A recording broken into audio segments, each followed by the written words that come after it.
Thank you very much, Shadrach.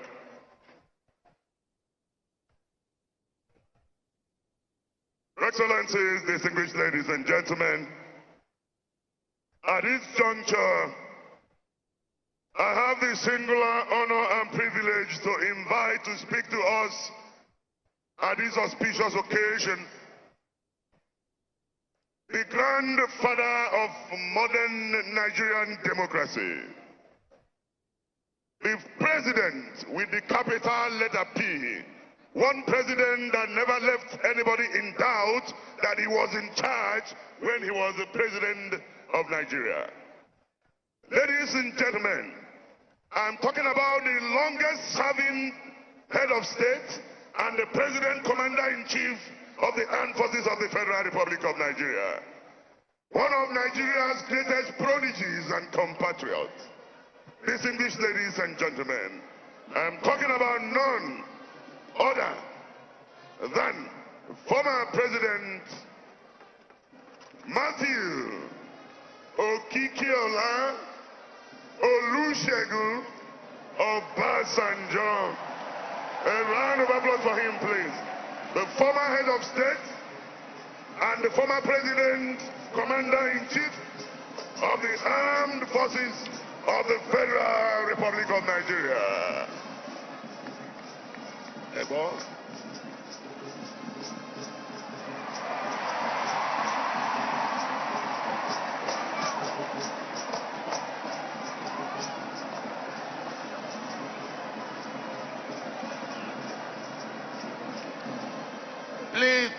Please be seated. Please be seated. Please be seated.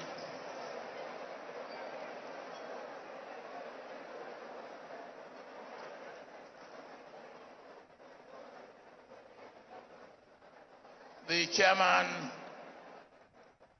of this occasion,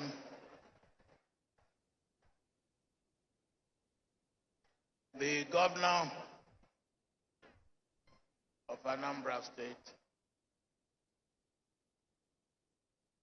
and former governors of Anambra State, and former governors of other states, Your Majesty,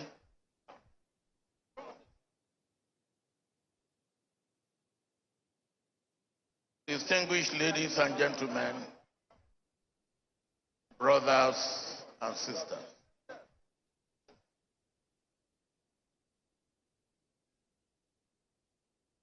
You have heard what I have heard.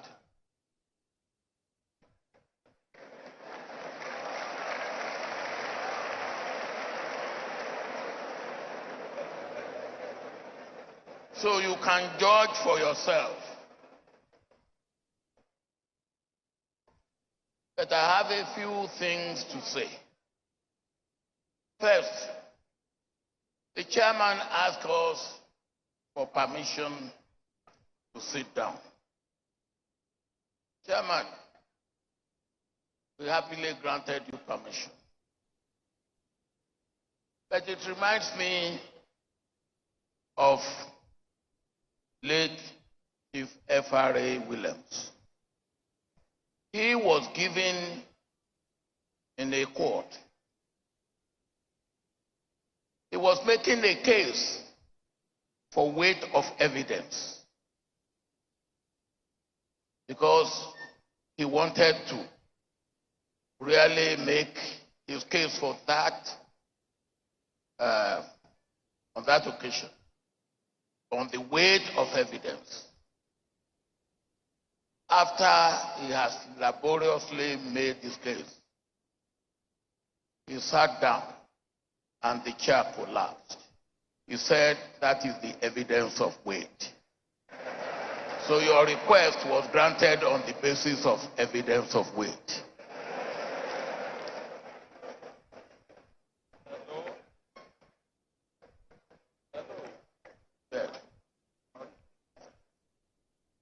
Oh, yeah, this is restriction. Okay.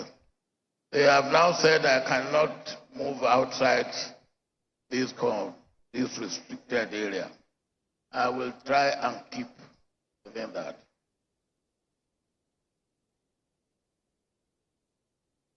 But even when you talk about when we first met, immediately after the war, that you didn't remember that one of those who helped me in forming my first cabinet was yourself.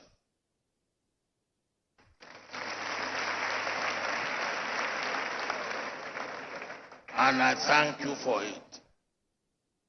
And you remember it, how it happened.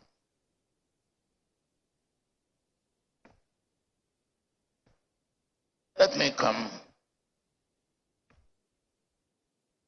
to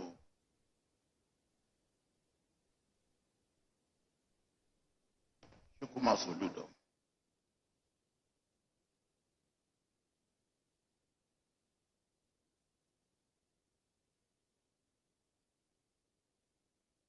When I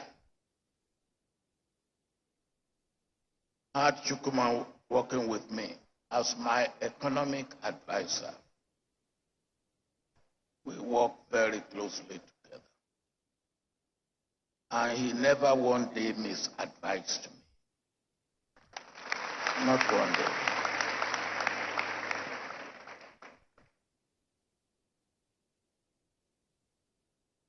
And I was so happy with him that I decided to send him to the central bank.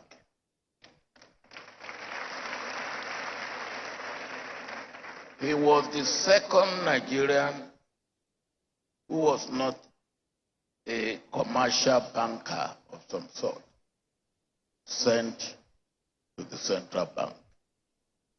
And he performed so wonderfully well.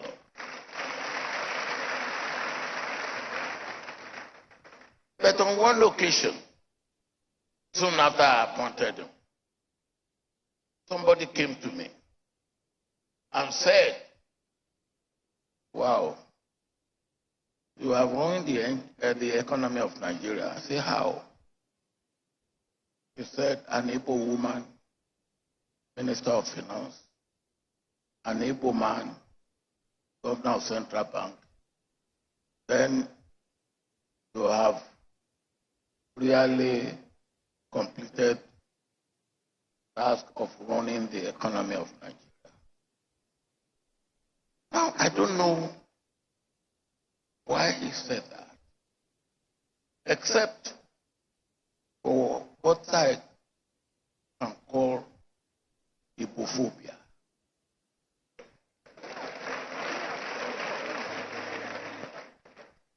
And don't take that lightly.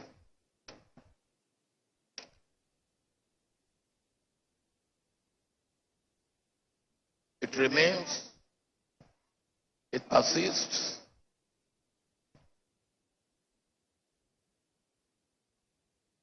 And I like what Chief Enwayamu said. I believe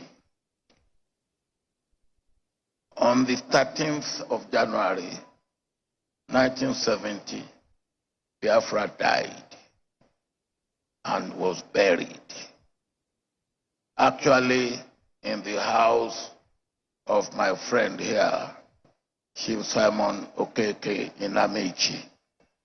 Is that correct?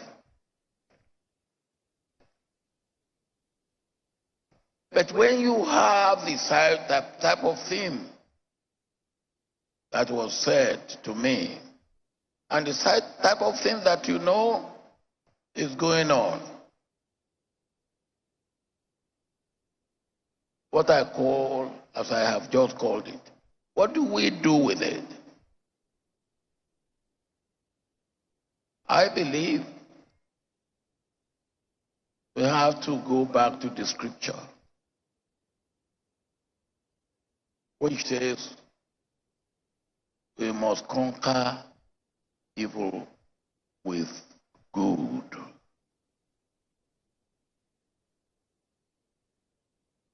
And whoever you are,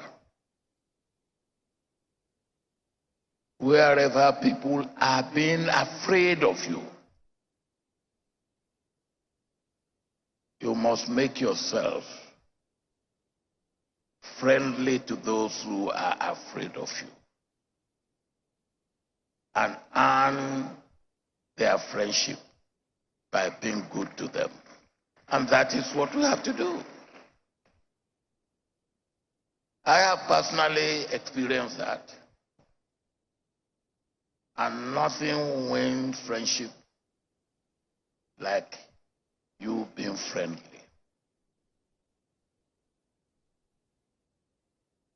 But then, for me, the appointment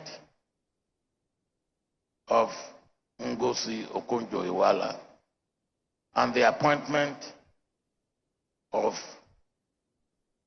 Soludo were probably best of the appointments that I made when I was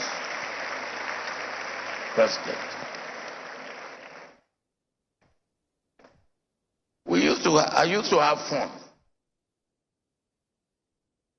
because Chukwuma was not really a fan of the World Bank. And Ngozi came from the World Bank. And we had a woman who was on the desk of Africa in the World Bank called Kruger. And anytime Kruger was coming to Nigeria, we had to prepare as if a president of another nation is visiting us. And Kruger will come, he will give us what he thinks we are not doing right. He will then write a letter to us, which I had to reply. And I will give that letter to a copy to Chukwuma. Give me a draft. A copy to Ngozi. Give me a draft. Chukwuma's draft will be so strong and almost saying no to everything. Then one day I called him. Of course, I would take the two drafts and spend the night and write the letter that will go to Kruger. And one day I called Chukwuma. I said, look, never you say no to World Bank, otherwise they will rub your face on the ground. But never you do their bidding. And that was the way we handled the World Bank together, and we succeeded.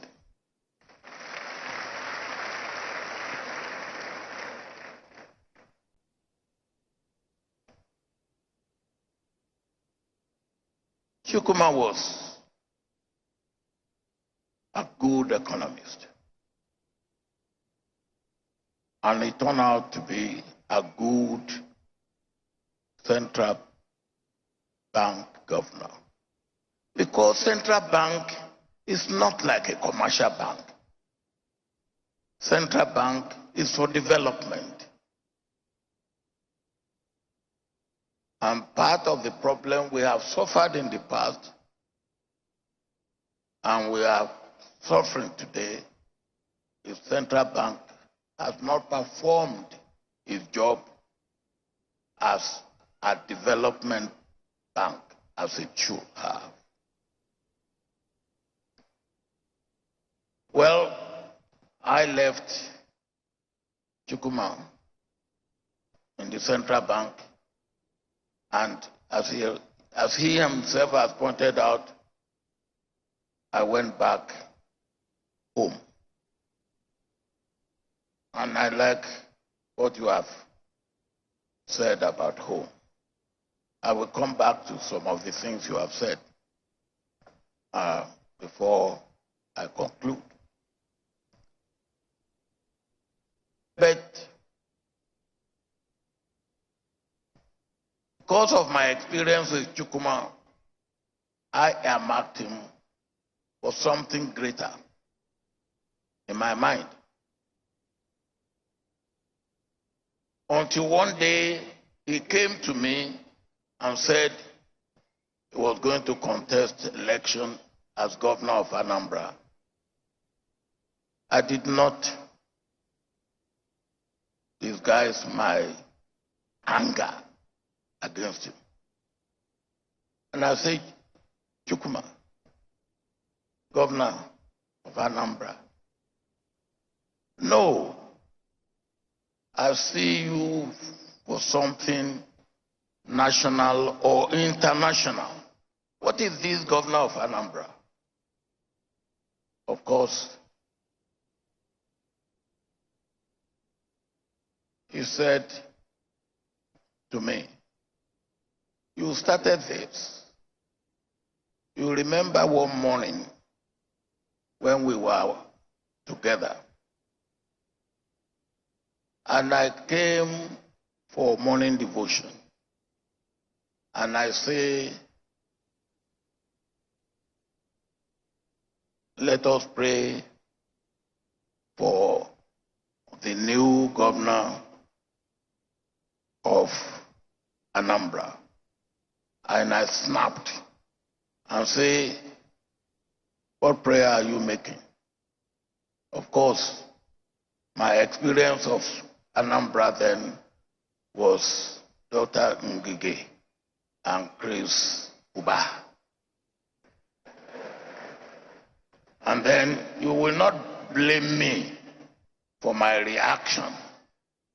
So I then said to Chukwuma, I said, when people like you are running, he reminded me, because he said, what I said on that occasion was, I said, when people like you are running away, so what do I expect? Hooligans will take over. And then I should not go. People like him should not complain. So he reminded me of that. I said, oh, yes, I remember I said that. Well, he went. You didn't make it on that first occasion, if I remember, as governor. Then this next one, he came. And when he came, of course, I remember what I've said before. So I just said, Chukwuma, you can go. But still don't forget that I reserve you for national and international. But this governorship as an appetizer. And then the main menu will come later. So you are on your appetizer stage. And the performance, as we have seen today and as you have told us, confirms what I said to you on that occasion.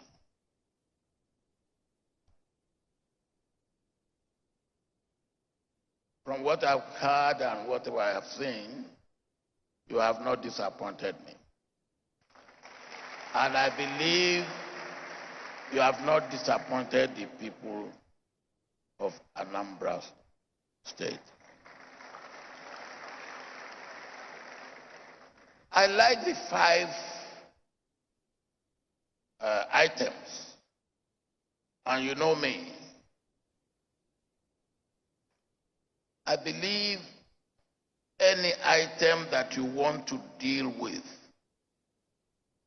that are more than your 10 fingers, there are too many. It should not be more than 10 fingers. And you have made yours even 5 fingers. Good.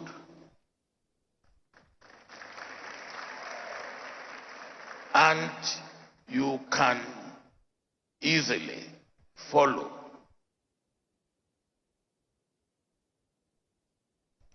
and identify what progress you are making.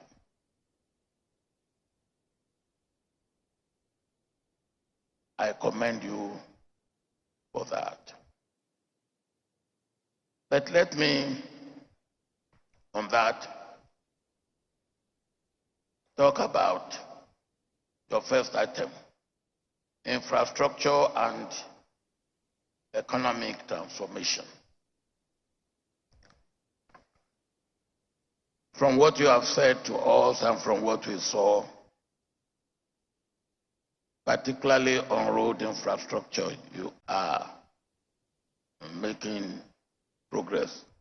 If in 1 year, 365 days, 52 weeks, 12 months, you can do as much as you have done with lean resources that you have, 261 kilometers of road, then you will do a lot more in the next 3 years.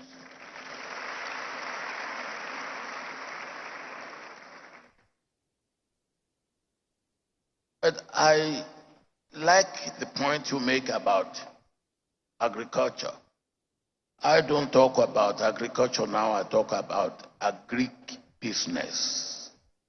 Because it is all the way from equipment for land preparation up to food on the table. But let me advise,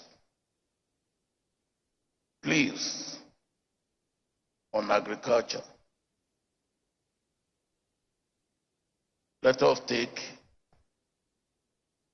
not more than 3 or 4 items. You seem to want to go for palm, oil palm. Do it and let Anambra become the leading oil palm producers in Nigeria. You can do it. And I know you can do it. I give you the example of Vietnam, a place I have visited about 4 times in the past 2 years. Vietnam was not a country producing coffee. They decided to go into coffee production. Within a space of 6 years, Vietnam became the 2nd largest producers of coffee in the world, only second to Brazil. You have the experience, you have what it takes. Let Anambra become the leading oil palm producer in the country. You must, of course, take one food crop or one food, and I will suggest that you take cassava, which is both food and industrial. Then, of course, you have to take one livestock at least. Poultry and aquaculture, because you have water, are the 2 that I will recommend to you.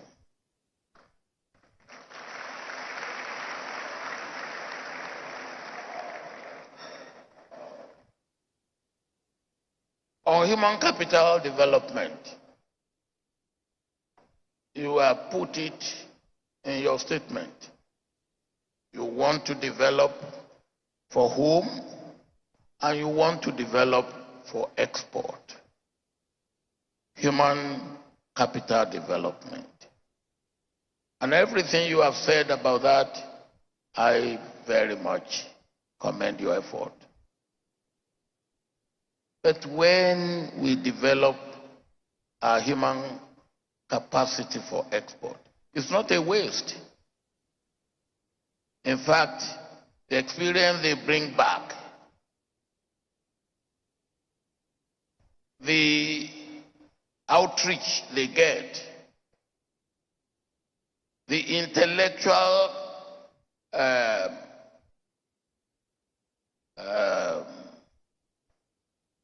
property they bring home, and of course,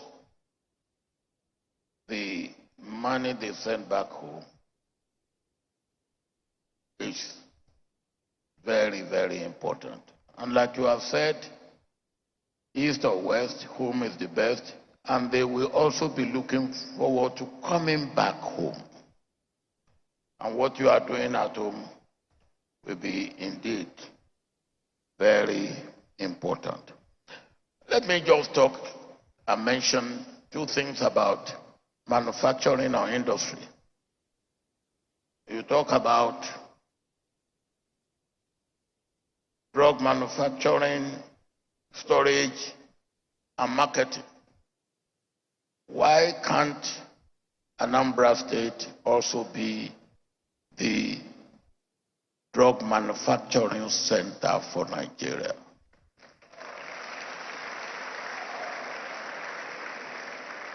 And when you look at the paucity of the drugs that we manufacture in Africa, it's less than 2% of the drugs that we use. So the market is very, very untouched, not to talk of unsaturated. And then you have my brother who has gone into automotive.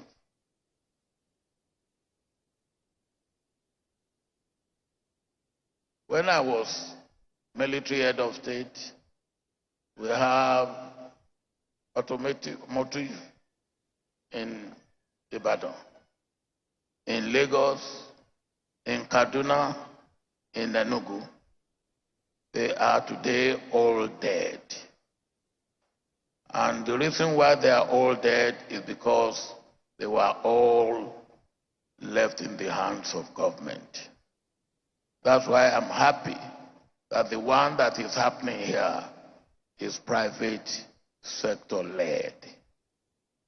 It should be encouraged and it should be strengthened.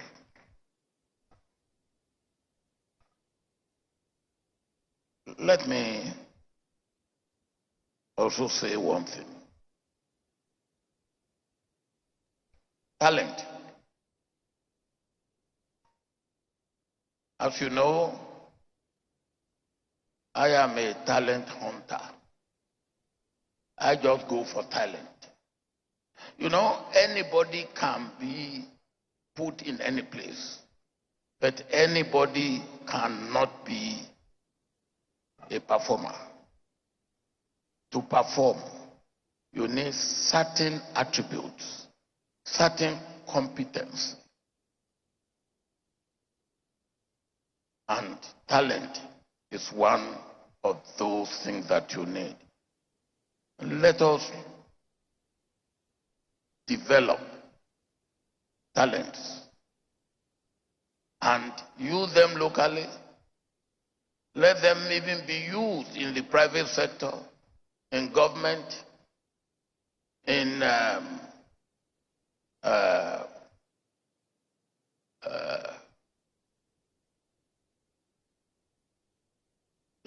the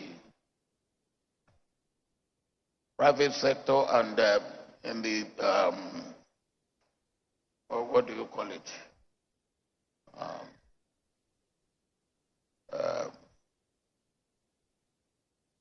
That's not the social. What do you call them? The one that are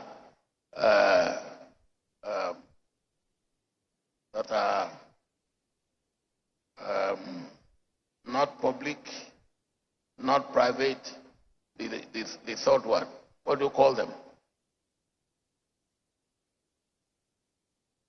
They are non-governmental organization. what do you call them?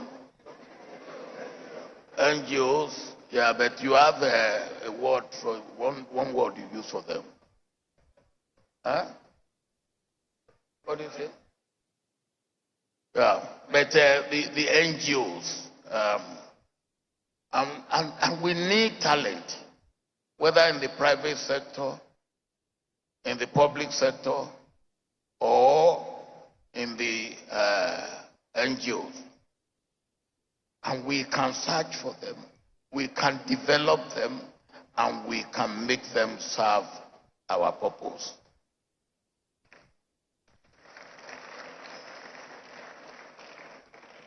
Now,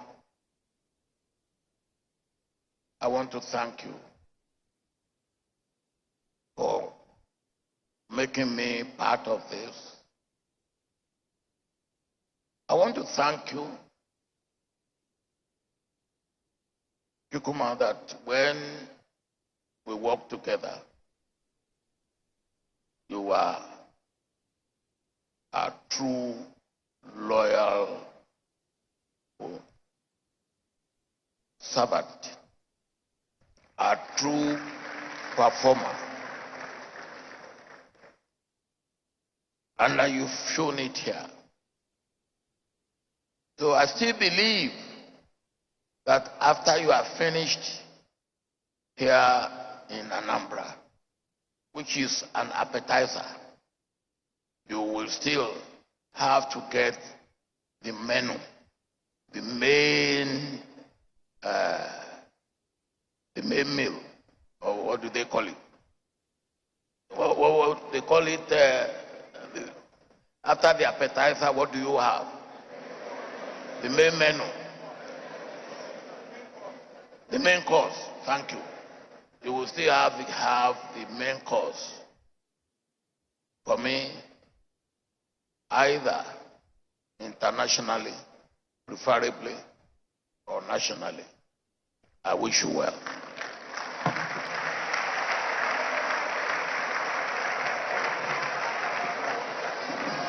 Ladies and gentlemen, Mr. Governor.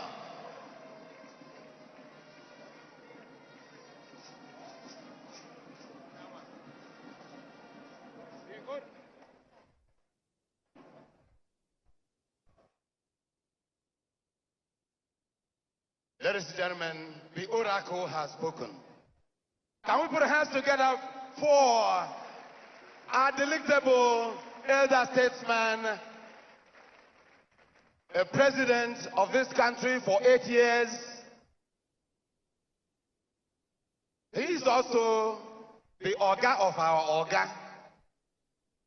The Oga of our Oga, the Oga of our governor. Can we put our hands together for him?